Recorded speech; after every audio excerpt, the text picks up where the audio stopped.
Hey everybody, let's talk life hacks. Tips and tricks for making the guide dog lifestyle smarter, efficient, and potentially easier for you and your guide dog.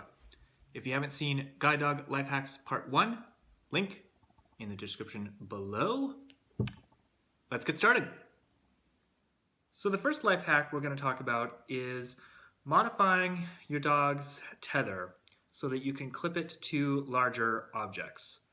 Ever been in a situation where you want to clip your dog's tether to something, but the object is just too large in diameter for the little clip to go around? Well, there is a solution to that, and I'm going to demonstrate what that solution is. But essentially, you can take a carabiner and attach it to the one end of your dog's tether, and that will allow you to have a larger clip so that you can attach the dog's tether to larger objects. So let's see how this works. So here's how we're going to modify our dog tether. So I have one end of the dog tether, and I'm going to take the spring-loaded clip, which is called a bolt snap, and I'm going to open the bolt snap, and I'm simply going to take a carabiner. One of these little guys. This one's about an inch and a half or so in diameter, maybe 2 inches. And I'm just going to slip it into the hook created by the bolt snap. Close the bolt snap, and now we have a larger clip that you can clip onto an object. You can get different types of carabiners, different sizes. I would not recommend hooking 4, 5, 6 of these together, because you don't want more failure points, but 1 or 2 is good. If for some reason you wanted a really large carabiner, you could clip this smaller sized one that's like, an inch and a half, 2 inches in diameter onto the dog tether, and then clip this carabiner onto an even larger carabiner to modify the clip. But this really gives you a wide array of objects that you can clip your dog's tether to without having to wrap it around something and lose the precious length by wrapping around an object. Do make sure that it is strong enough. You want a good carabiner. Make sure it's appropriate. This one has a spring-loaded bar, which is probably fine for my dog, who's pretty docile and calm, but this could get bumped against something and could potentially be opened. So just kind of consider your dog and your dog's needs, and make sure that the carabiner itself is well made, but certainly a solid alternative to wrapping the tie down around something. All right, let's be honest. Who here has either misplaced their leash or their harness, and you have one without the other? I'll admit it, it's happened once or twice, and I have a great hack to remedy this issue. It happens, now and again, especially like if you're at someone's house, or maybe your dog is playing with another dog, and you worked them over, and so now you have your leash and your harness, and you want to find a way to keep them together.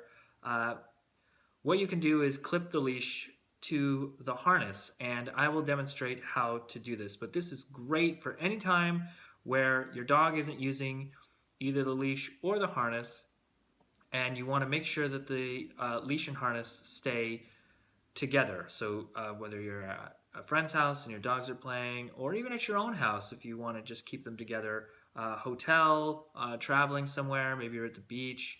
I am not in any way, shape, or form condoning the act of letting your dog run free and loose without your knowledge, permission, or oversight.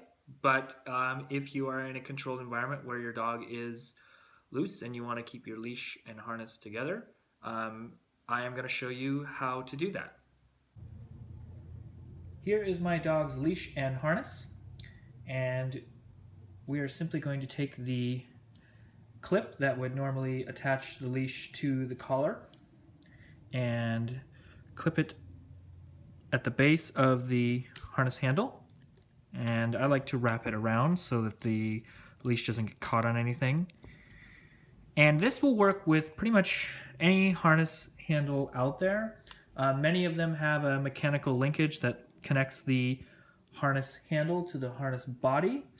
If for some reason your leash does not fit on your harness handle, maybe this bolt snap is too small or something, there is another alternative, and it works pretty much the same, and that is take a small carabiner. This one is like an inch in diameter, or so,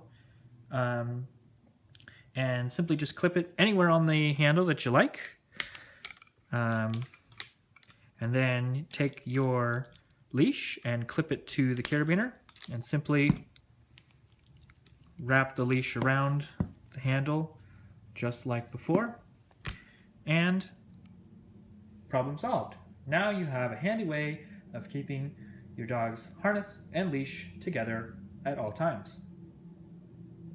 This next hack is one that I use quite often when traveling.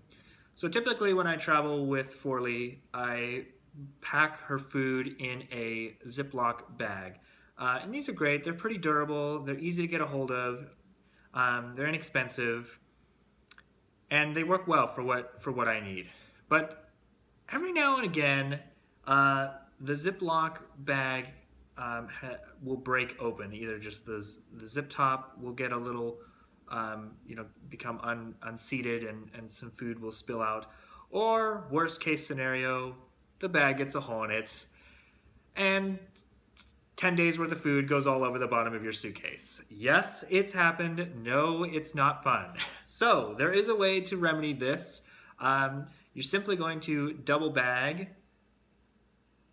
your dog's food. And what I recommend is putting the bag in sort of upside down. So if you take an empty Ziploc bag, you would want to put the top of the full Ziploc bag in first. So it's kind of going in upside down. And the reason for this is so that if the zip top on the second bag that's layered over the bag full of food, if that gets open for whatever reason, or there's a hole up there or something, it's not going to affect the zip top of the bag with the food. And the food will simply just dump out into the bottom of the bag.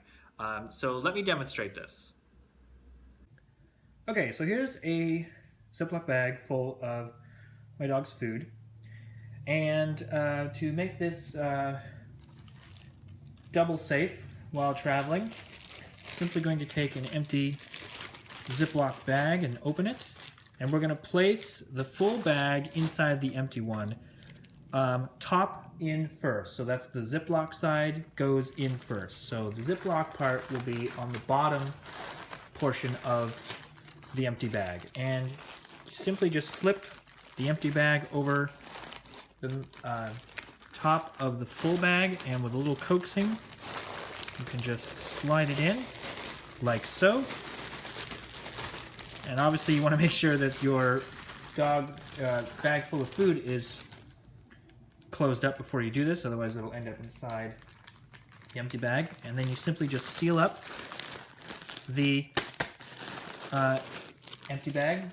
And now if something happens to your luggage or the food bag has a hole in it, it'll just leak into the second Ziploc bag and not all over your nice clothes and into the bottom of your suitcase and fill up your shoes full of dog food. Has this happened to me? Yes. I'm speaking from experience. So this is a great little hack. It works quite well if you choose to travel with your dog's food in a Ziploc bag. I hope you like these life hacks that I shared with you today. I find them very useful and effective. If you like this video, feel free to like, share, comment, and subscribe. You can also enable notifications in YouTube and on the YouTube app, so you get these videos as soon as they become available. And thanks for watching, and stay tuned for future videos.